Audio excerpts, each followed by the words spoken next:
hello लोगोफोर फिन खनसेबाव बयखौबो बरायबाय साख्रिनि रादाब इउट्युब चेनेलाव बावैसो सिगां एचएस पास जानाय स्टुडेन्टफोरनि थाखाय मोनसे गोजोनथाव खौरां दायो बिथांमोननो आसाम सोरखारा आसाम प्रज्ञान भारती स्कुटि स्किमनिफ्राय एचएस पास जानाय स्टुडेन्टफोरनो स्कुटि राननानै होसिगोन दा सोर बायदि स्टुडेन्टफोरा स्कुटि मोनगोन बेसेबां पार्सेन्टेज नांगोन बे स्कुटिखौ मोननो थाखाय बेखौनो आं बे भिडिअनि गेजेरजों फारि फारि खोन्थालांनोसै दा नोंथांमोना भिडिअखौ जोबजासिम नायलांब्लानो जाबाय अब्लानो नोंथांमोना बुजि मोनगोन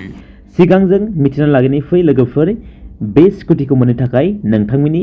एलिजिबिलिटी क्राइटेरिया माबादि जानांगोन बेखौ जों नायलांसै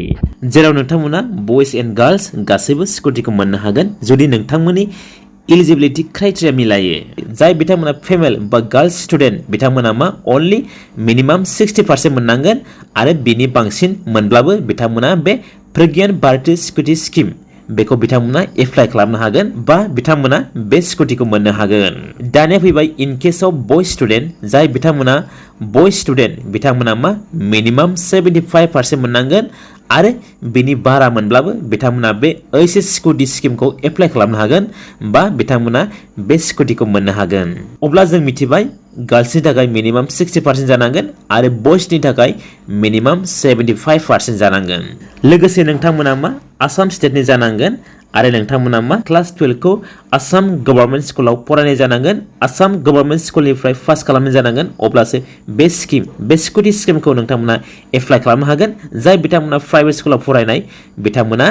बे स्कुटि स्किमखौ एप्लाइ खालामनो हानाय नङा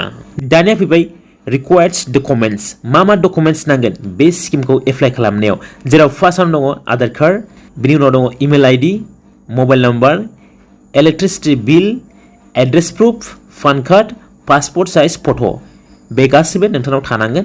बे स्किमनि गेजेरजों नोंथांमोना मा फाइनान्सियेल थारमाने फैसाबो मोननो हागोन जेराव बावनाय दंखायो under the scheme a total financial assistance of ₹50,000 will be given to the selected applicants थारमाने जाय बिथांमोना सेलेक्ट जागोन बे स्किमखौ एप्लाइ खालामखांनायनि उनाव बिथांमोना मा 50,000 फैसा मोननो हागोन दानिया फैबाय सेलेक्शन प्रसेस बोरै सेलेक्शन खालामगोन नोंथांमोनखौ बे स्किमनि गेजेरजों बा बे स्किमखौ मोननो थाखाय जेराव बावनाय दंखायो फार्स्टआवनो अनलि द पार्मानेन्ट रेसिडेन्स अफ आसाम थारमाने नोंथांमोना आसाम स्टेटनि जाथारनांगोन बेखौनो जों दहाय बुंनाय जाखाबाय दानिया दं सेकेन्ड पइन्टआव applicants must be female students थारमाने फेमेल जानांगोन थारमाने गर्ल्स जेराव बेहाय बयसखौ मेनसन खालामनाय जायाखै खिन्थु मा बयसफोराबो मोननो हायो बे स्किमाव जेराव थार्ड पइन्टआव दङ the applicant must be a meritorious student to be selected for the scheme थारमाने स्टुडेन्टफोरखौ मेरिट वाइज सेलेक्ट खालामनाय जागोन बे स्किमनि आन्डारनि गेजेरजों जाय बिथांमोना सेलेक्ट जागोन मेरिट वाइज बिथांमोनासो बे स्किमनि गेजेरजों स्कुटिखौ मोननो हागोन जाय बिथांमोना सेलेक्ट जाया बिथांमोना मोननाय नङा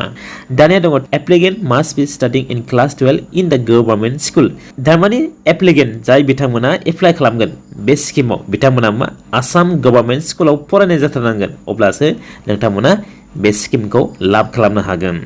आरो लास्ट पइन्टआव दङ द एप्लिकेन्ट्स मास्ट फिल आउट द एप्लिकेन्ट्स फर्म थारमाने बाव बुंनाय जादों जाय बिथांमोना एप्लाइ खालामगोन बिथांमोना मा बेहाय एप्लिकेसन फर्मखौ फिल खालामनानै साबमिट खालामनांगोन जेब्ला बेनि अनलाइन एप्लिकेसन फर्मा स्टार्ट जायो अब्ला बिथांमोना मा बेखौ एप्लाइ खालामनांगोन जेब्ला बिनि अनलाइन एप्लिकेसना स्टार्ट जागोन अब्ला आं मोनसे भिडिअ लाबोगोन आरो नोंथांमोननो आं खोन्थागोन भिडिअनि गेजेरजों अब्ला आं आसा खालामबाय नोंथांमोना बुजि मोनबाय जानो हागौ बोरै आसाम प्रज्ञान भारती स्कुटि स्किमनिफ्राय नोंथांमोना स्कुटिखौ मोननो हागोन स' लोगोफोर आं आसा खालामबाय नोंथांमोना बे भिडिअखौ नायनानै बुजि मोनबाय जानो हागौ स' लोगोफोर दिनैनि भिडिअआ बेखिनियानोसै थेंक इउ फर वाचिं माय भिडिअ